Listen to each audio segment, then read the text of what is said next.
28 novembre 2019, il est 9h à Kaya lorsque l'ambassadeur du Japon au Burkina est accueilli par le gouverneur de la région du Centre-Nord. Après les salutations d'usage, place aux échanges axés sur la situation humanitaire et sanitaire. En effet, 20 communes sur les 28 que compte la région sont touchées par le terrorisme qui a occasionné 9506 déplacés. De même, 38 établissements secondaires sont fermés, affectant 8359 élèves, tandis qu'au niveau du primaire, ce sont 215 écoles qui ont dû faire porte close, laissant 41 309 élèves en attente de scolarisation. Du côté de la santé, on enregistre la fermeture de 22 centres de santé et de promotion sociale CSPS, alors que 19 fonctionnent au ralenti et 47 autres abritent des personnes déplacées. Les échanges ont également révélé que le centre hospitalier régional de Kaya ne dispose qu'une ambulance qui se trouve dans un état passable. Une situation qui ne laisse pas indifférent l'hôte du jour qui promet de doter la ville de Kaya de 2 ambulances. Après ces échanges avec les différents acteurs concernés, l'ambassadeur s'est rendu au centre de récupération nutritionnelle intensive CRENI du CHR de Kaya. Dans ce centre qui assure le traitement des enfants malnutris aigus sévères avec complications médicales, il a pu constater la délicatesse de la situation de ces enfants et apprécie la gestion de leur prise en charge ainsi que les actions que mène l'UNICEF pour les accompagner. Je voudrais partager ma sympathie avec des gens déplacés. Voilà ma motivation. Et deuxième objectif,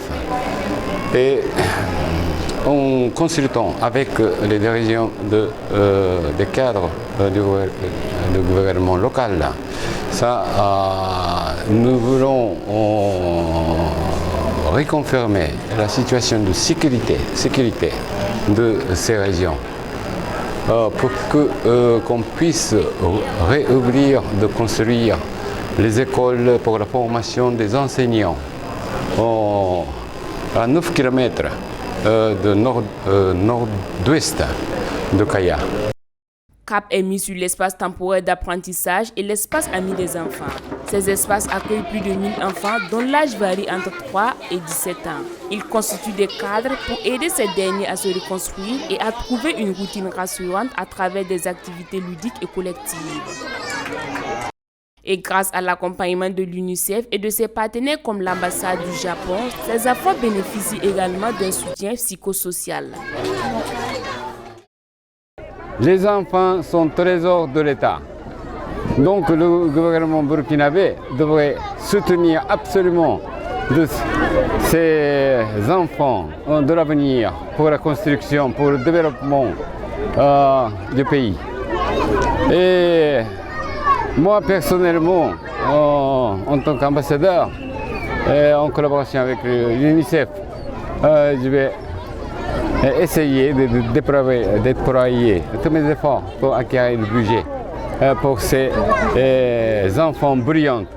À travers l'éducation, ils pourront bien être disciplinés, et j'espère, tout le temps.